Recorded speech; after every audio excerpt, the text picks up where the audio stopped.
Kita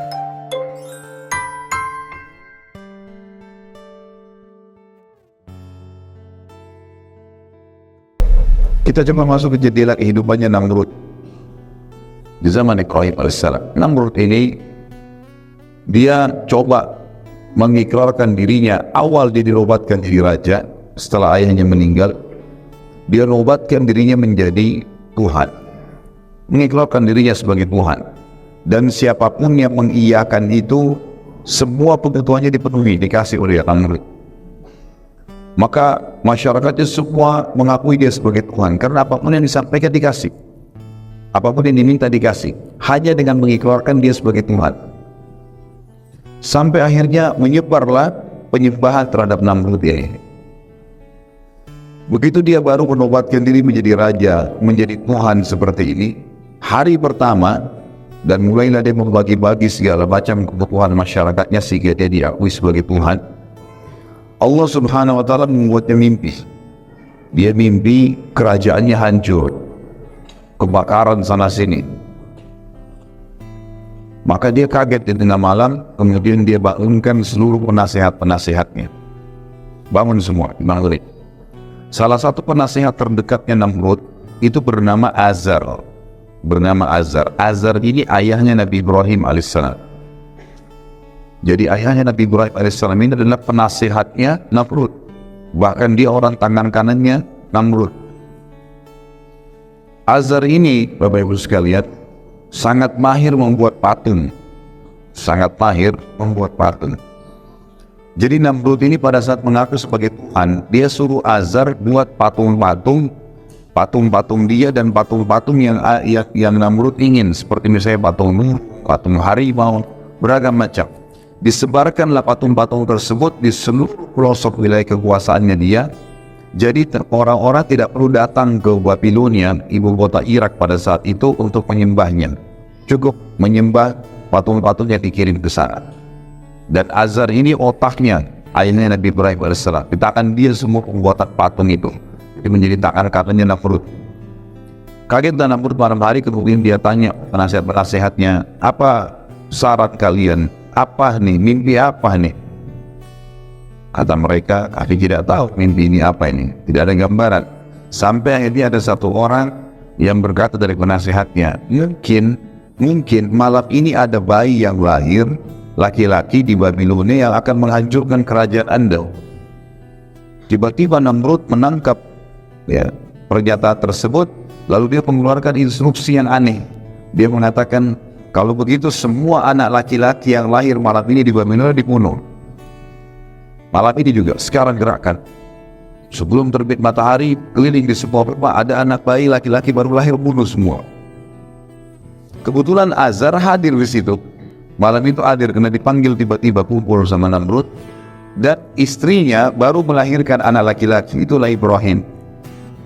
Maka dia pun pulang ke rumahnya lalu mengatakan, selamatkan Ibrahim ke hutan. Karena Namrud sudah mengeluarkan instruksi suruh bunuh semua anak laki-laki. Pasti dia kalau ketahuan akan dibunuh nih. Dilarikanlah Ibrahim alaihissalam ke hutan. Ada banyak cerita tentang Ibrahim waktu masih kecil. Beliau tinggal di dalam hutan. Kemudian Allah subhanahu wa ta'ala merawatnya. Ada athar yang menyebutkan Ibrahim mengisap jempolnya, kemudian keluar susu dan segala macam cerita. Tapi saya tidak ceritakan tentang kisah kecilnya Ibrahim alaihissalam. Yang saya ceritakan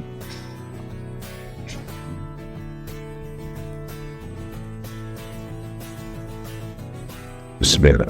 Yang saya ceritakan adalah Ibrahim alaihissalam mulai dinobatkan jadi nabi. Namrud waktu mimpi dan menjadi raja tadi umurnya 30 tahun. 40 tahun kemudian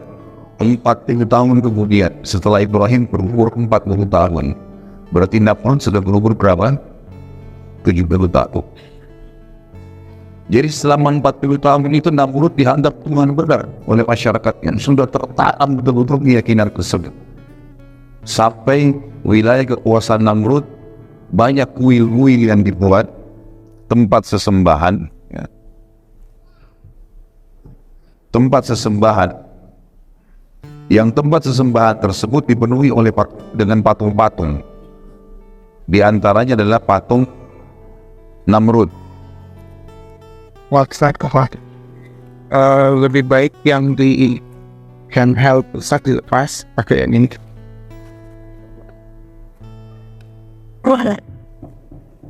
Ya, baik, ini konflik di sini. Baik, Bismillah. Dengar tak? Udah sampai mana?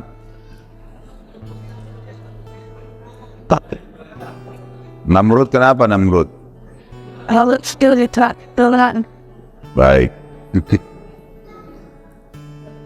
Akhirnya Namrud sudah waktu itu didobatkan jadi raja, dan memang dia buat kuil-kuil yang banyak sekali. Kuil-kuil ini diantaranya di pusat Babilonia sendiri, itu ada kuil yang besar sekali pada saat itu dibuat. Di dalamnya penuh dengan patung, puluhan patung. Ada patung singa, patung burung, patung macam-macam. Dan di tengah-tengah kuil, di ujung sekali, itu patungnya Namrud. Selalu begitu dia buat kuil, harus ada patung dia.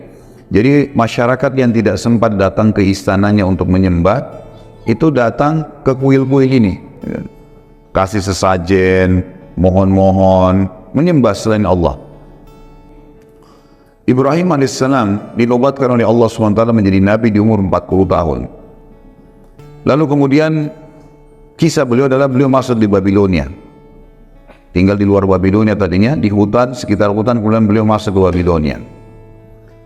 Ringkas cerita itu kisah Nabi Ibrahim AS panjang ya. Pada saat dia pertama mengenal Tuhannya, melihat bintang, melihat bulan, melihat matahari, terus saja sampai akhirnya dia mengenal Allah Subhanahu Wa Taala, mengatakan tidak mungkin ada Tuhan yang bisa hilang seperti matahari yang menghilang, bulan yang tidak kelihatan, dan seterusnya.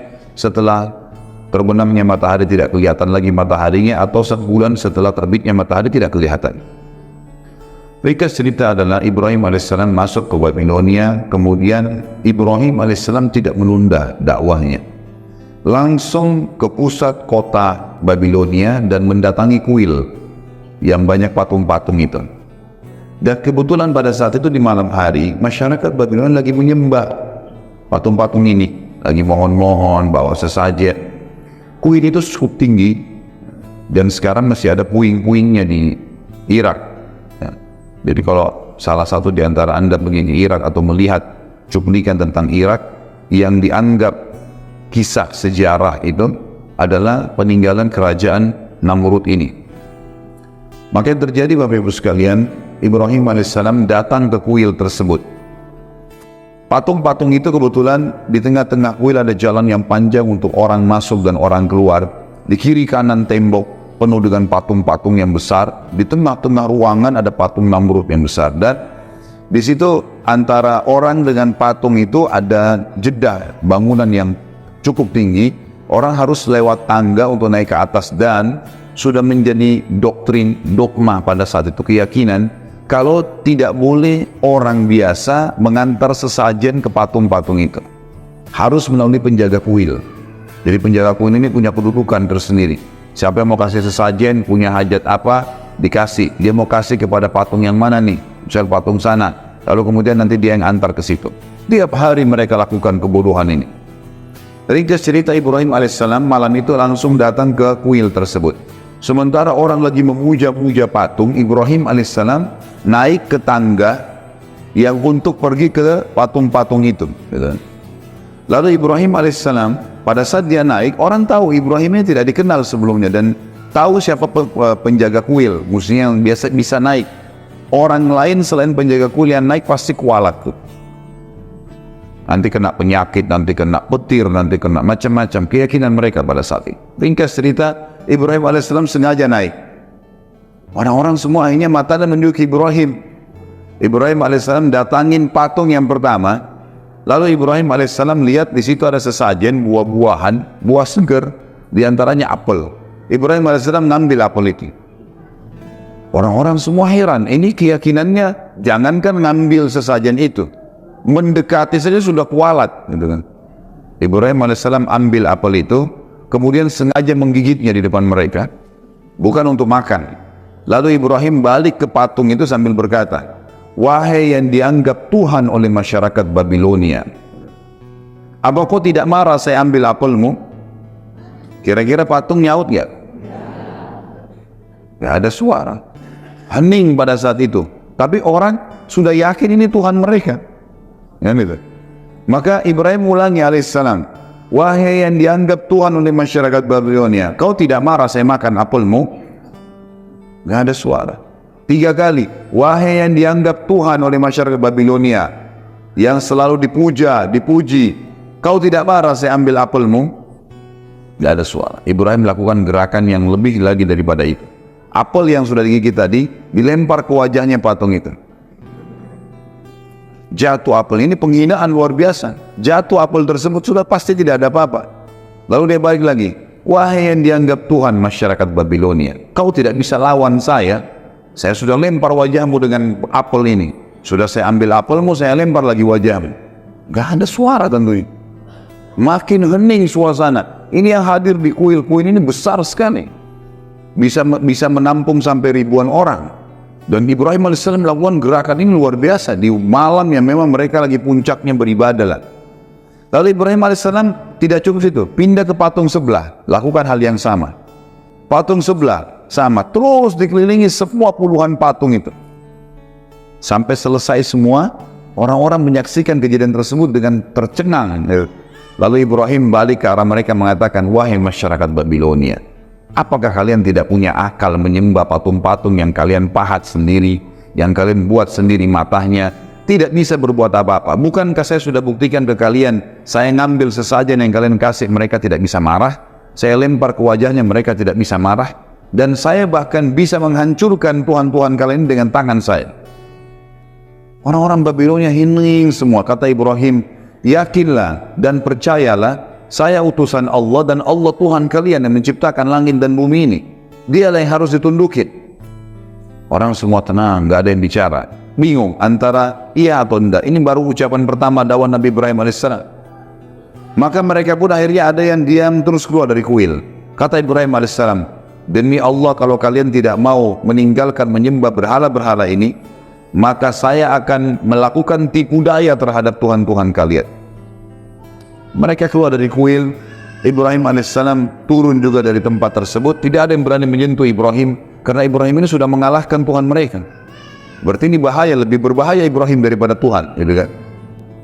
Mereka tidak ada yang berani dekat dengan Ibrahim AS. Ibrahim keluar, ngambil kampak, kembali lagi masuk. Tapi orang-orang sudah bubar semua nih, tinggal penjaga kuil pada saat itu. Ibrahim AS naik kuil ini, patungnya dihancurin semua, dipotong tangannya, dipecahin kepalanya, potong kakinya, semua dirusakin sama Ibrahim, berantakan. Penjaga kuil sendiri ini tidak berani, tetap masih menganggap Tuhan. Ini sudah puluhan tahun keyakinannya. Dihancurin semua sama Ibrahim AS, lalu kepala patung itu, tangannya, kakinya ditumpukin di patungnya Namrud yang besar. Lalu kampak yang Ibrahim pakai AS menghancurkan tadi ditaruh di tangannya patung Namrud. Udah Ibrahim AS pergi. Besok pagi mereka mau ritual lagi, bawa lagi sesajen, berantakan semua kuil tersebut. Mereka bilang, siapa yang buat nih? Kok bisa terjadi begini pada Tuhan-Tuhan kami? Penjaga kuil bilang, tuh anak muda yang semalam tuh, Ibrahim. Panggil Ibrahim, panggil Ibrahim. Begitu Ibrahim datang, mereka mengatakan, Al-Quran menceritakan, anta fa'alta hadha bi'alihatina ya Ibrahim. Apa kau yang buat ini terhadap Tuhan kami, wahai Ibrahim? Apa jawab Ibrahim? Yang pegang kampak itu siapa? Kok tanya saya? Itu kampak kan di tangannya patung yang besar. Tanya kalau dia bisa ngomong, gitu kan? Maka Allah mengatakan mereka pun kembali ke diri mereka sendiri. Benar nih, kan itu? Nggak mungkin Tuhan nggak bisa membela dirinya, dan juga tidak mungkin secara akal dia bisa sebenarnya menghancurkan yang lainnya. Lalu kata mereka, badan kondisi hening semuanya. Mereka ada satu orang yang nyaut, ini kita harus lapor kepada Tuhan kita yang paling besar, Namrud. Namrud kebetulan punya tradisi, Bapak Ibu sekalian, setiap pagi dia selalu setelah mandi rapi segala duduk di singgasananya, ada gorden yang nutupin antara dia dengan orang-orang di depannya. Begitu selesai dia duduk, sudah rapi semua, singgasananya sudah rapi, mahkota sudah rapi di muka gorden tersebut. Begitu di muka, maka seluruh orang yang ada di depannya sujud kepada dia. bertahun-tahun mengatakan wahai Tuhan Namrud, termasuk istri dan anaknya. Setiap pagi, gitu kan? Mengatakan wahai Tuhan yang Namrud, Tuhan Namrud, nggak bisa tidak lagi mengatakan Raja Namrud, Tuhan. Dan itu terjadi bertahun-tahun. Ibrahim alaihissalam waktu diancam begitu, kita mau lapor kepada Tuhan kita terbesar. Kata Ibrahim, nggak usah lapor, saya ke sana. Saya mau langsung ke istananya Namrud. Ibrahim alaihissalam pergi ke sana sendirian. Orang-orang berbondong-bondong masuk, banyak istananya Namrud besar. Orang banyak mau sujud kepada Namrud. Karena setiap sujud minta apa-apa dikasih. Minta makanan, minta uang, minta apa saja dikasih sama Namrud. Maka pada saat diangkat tirainya, Namrud sudah mulai kelihatan, orang semua sujud, Ibrahim alaihissalam tidak sujud, berdiri sendiri. Namrud heran, 40 tahun tidak pernah ada orang membangkang. Baru kali ini. Dia tanya, siapa kamu ini berani benar nggak sujud dengan saya? Ibrahim alaihissalam nabinya Allah. Dan ini sudah berkarat nih penyakit, gitu kan? Maka tidak bisa lagi dengan cara yang pelan. Kata Ibrahim alaihissalam dengan tegas, wahai Namrud, bukan lagi wahai raja, apalagi Tuhan, dipanggil namanya. Anak istrinya saja nggak berani panggil namanya Namrud, Tuhan Namrud. Wahai Namrud, dari mana kau mengaku sebagai Tuhan? Kamu manusia biasa seperti saya. Kamu punya dua mata, saya juga punya dua mata. Kamu punya dua kaki, punya dua tangan, saya juga sama. Kamu juga sama seperti saya, lahir dari rahim seorang wanita, kemudian bayi, anak-anak, remaja, tua seperti kamu sekarang, dan kau juga akan mati. Tuhanku dan Tuhanmu, serta Tuhan segala sesuatu ada namanya Allah. Allah itu menghidupkan dan mematikan. Kita bayangkan di posisi Namrud, kaget luar biasa, belum pernah ada yang bantah ketuhanannya seperti ini. Tapi dia tidak mau tunjukkan, dalam kondisi itu dia tidak mau tunjukkan kalau dia ini terkalahkan. Maka dia bilang, wahai Ibrahim, kau ngaku punya Tuhan, dan Tuhanmu itu kau bilang tadi menghidupkan dan mematikan. Saya juga Tuhan yang bisa menghidupkan dan mematikan. Apa kau mau bukti? Kata Ibrahim, tentu saja. Silahkan buktikan. Dia bilang, ada satu pengawalnya, dia bilang, tangkap siapa saja lewat depan istana sekarang. Dua laki-laki yang lewat, siapa saja tangkap. Ditangkaplah dua orang, masuk. Kemudian kata Namrud, bunuh yang satu biarin pergi. Dan kasih hadiah apapun yang dia mau. Dibunuhlah yang satu biar pergi. Kata Namrud, lihat, saya mematikan dan saya menghidupkan. Gitu kan. Benar nggak ini pemikirannya? Ini konyol ini. Karena orang yang disuruh pergi sudah hidup sebelumnya. Ini orang yang mati memang sudah sunnatullah, ditusuk ya mati gitu kan. Tapi dia pakai akalnya sebagai manusia, tidak mau kalah gitu kan. Lalu Jibril alaihissalam datang membisikkan kepada Ibrahim, ini orang ini sudah kufur kepada Allah, nggak bisa lagi. Kamu memberikan contoh di bumi ini, dia akan cari terus akal. Coba kasih contoh di langit. Kata Ibrahim, wahai Namrud, kalau begitu, Tuhanku dan Tuhanmu, dikatakan Tuhanmu Allah, setiap pagi menerbitkan matahari dari timur, terbenam di barat. Apa kau bisa? Ini matahari tiap hari terbit, tiap hari terbenam. Bisa kamu lakukan? Kalau tadi kan dikasih contoh manusia. Diam, kata Allah, fabuhital ladzi kafar. Maka orang kafir itu terdiam, tidak bisa ngomong. Dalam keadaan marah dia, tidak punya jawaban, dia mengatakan, tangkap nih orang, Ibrahim, penjarakan. Meeting cepat sama orang-orang pejabat-pejabatnya, kumpul, lalu kemudian bermusyawarah. Nih diapakan nih Ibrahim? Saya mau Ibrahim dibunuh, tapi jangan mati biasa. Kalau cuma tusuk penggal kepalanya udah biasa itu. Cari mati yang luar biasa, yang spektakuler, yang bisa membuat orang lain taubat. Tidak ada lagi yang mau buat seperti itu. Musyawarah sampai seminggu muncul ide. Waktu itu Ibrahim sambil di penjara alaihissalam. Muncul ide buat api, bakar. Tidak ada cara membunuh manusia menyakitkan mengalahkan api. Karena kalau dibakar, terbakar kulitnya, dia teriak kesakitan, sampai mati, dan matinya lama lagi. Itu yang paling efektif. Namrud bilang, baik, keluarkan semua biaya, kerahkan semua tenaga, buat api, bukan api 2-3 meter tingginya, diameternya misalnya, ukuran tempatnya enggak, dibuat sekitar 30-40 siku ke langit. Jadi sekitar 17,5 meter. Untuk membunuh manusia, bakar api unggun saja sudah bisa dibakar. Tapi ini enggak, dia buat api yang luar biasa, supaya seluruh masyarakat dunia bisa menyaksikan. Dibuatlah tumpuan yang tinggi, kemudian di tengah-tengahnya dipenuhi dengan api bara besar sekali, dan itu dibuat sengaja tinggi sehingga orang dari jarak jauh pun bisa melihat, gitu kan. Misal kalau kita bilang di atap ini, kita lihat ini jadikan pondasi, atap inilah tempat api itu, orang dari jauh pun bisa melihatnya. Ringkas cerita adalah dibakarlah api tersebut dengan biaya yang besar, dengan tenaga yang besar. Di sekitar api, Namrud letakkan prajurit-prajurit pilihannya untuk menjaga. Lalu Ibrahim alaihissalam dikeluarkan, kemudian Ibrahim alaihissalam dibuka bajunya, supaya kata Namrud dia bisa merasakan lebih sakit lagi daripada api itu. Waktu Ibrahim alaihissalam akan dilempar dari jarak jauh masuk ke dalam api, gitu kan, maka yang terjadi adalah Ibrahim alaihissalam sempat kedatangan Jibril alaihissalam, dan Jibril berkata, wahai Ibrahim, Allah telah mengutus saya kepada kamu, dan Allah berkata kepada saya bahwasanya Jibril bantulah Ibrahim apapun yang dia mau. Maka sekarang kau bisa minta tolong sama saya apa saja Ibrahim. Kau minta saya bunuh Namrud, saya matikan Namrud. Kau minta saya hancurkan Babilonia, saya hancurkan Babilonia. Kau minta saya padamkan api, saya apa saja minta sekarang saya bisa jalankan. Titahnya Allah kepada saya begitu. Kata Ibrahim alaihissalam, wahai Jibril, kalau kepadamu saya tidak perlu, tapi kalau kepada Allah saya akan minta.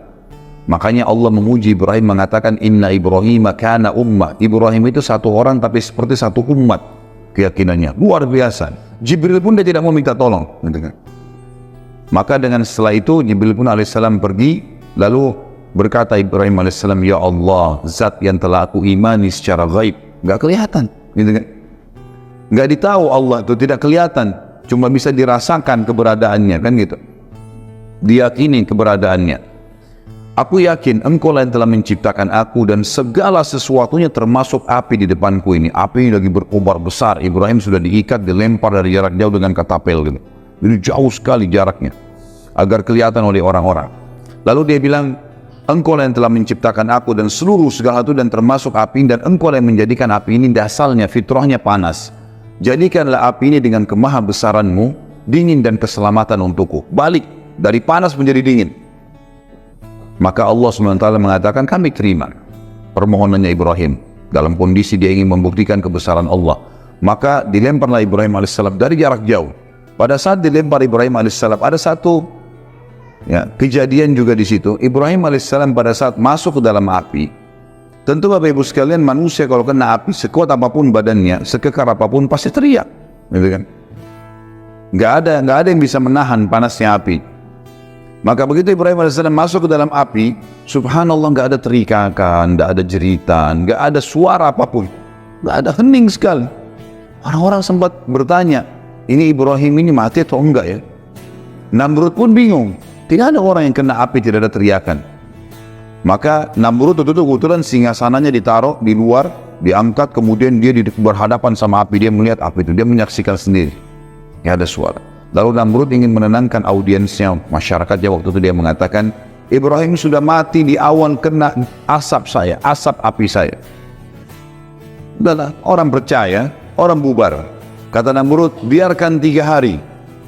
3 hari biarin, terbakar. Dan dijaga ketat di sekitar api. Kalau ada Ibrahim mau coba lari, dorong. Tapi nggak ada suara ini, nggak ada apa-apa ini. Nggak ada berita, nggak ada cerita, nggak ada derikan, nggak ada suara sama sekali. Bubarlah semua sampai 3 hari. Namrud ini masih makan, minum, berhubungan biologis dengan pasangannya. Allah membiarkan orang-orang kafir itu melakukan upayanya dan melalui kehidupan dunia yang cuma sebentar ini.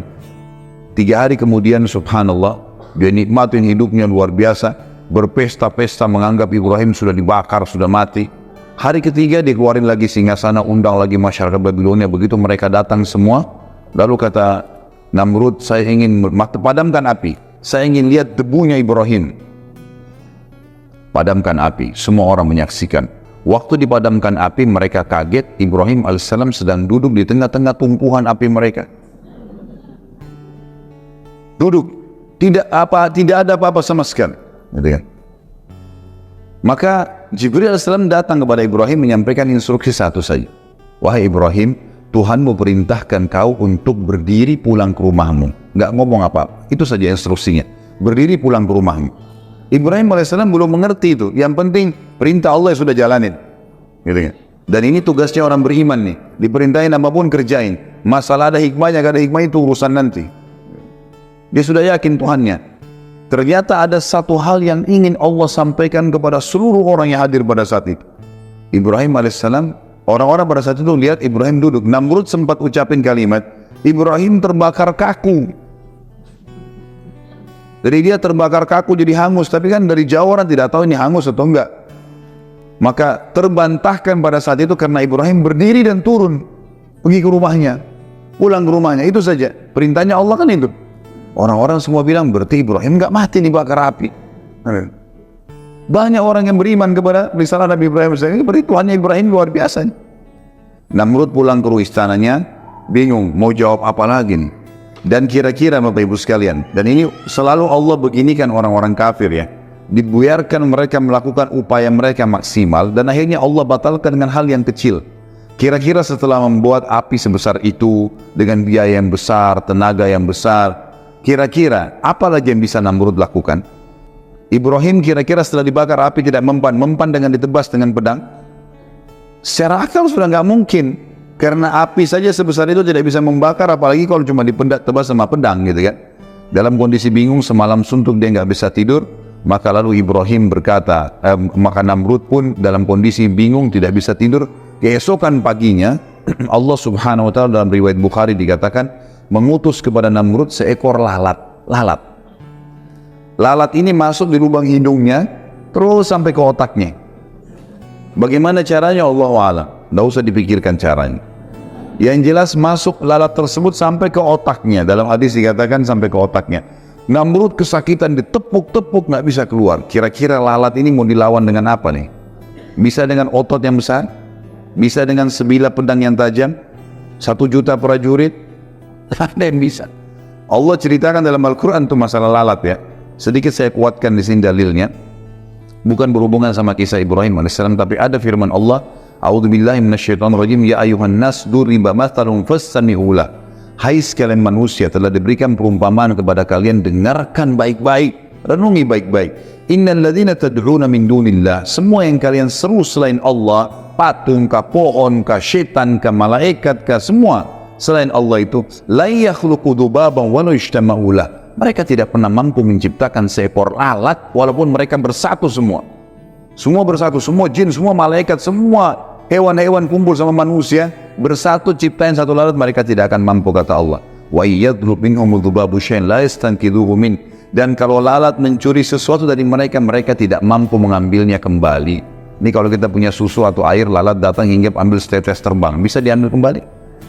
Kata Allah begitu. Da'ufat talbu wal matlub. Sungguh lemah yang disembah dan yang menyembah.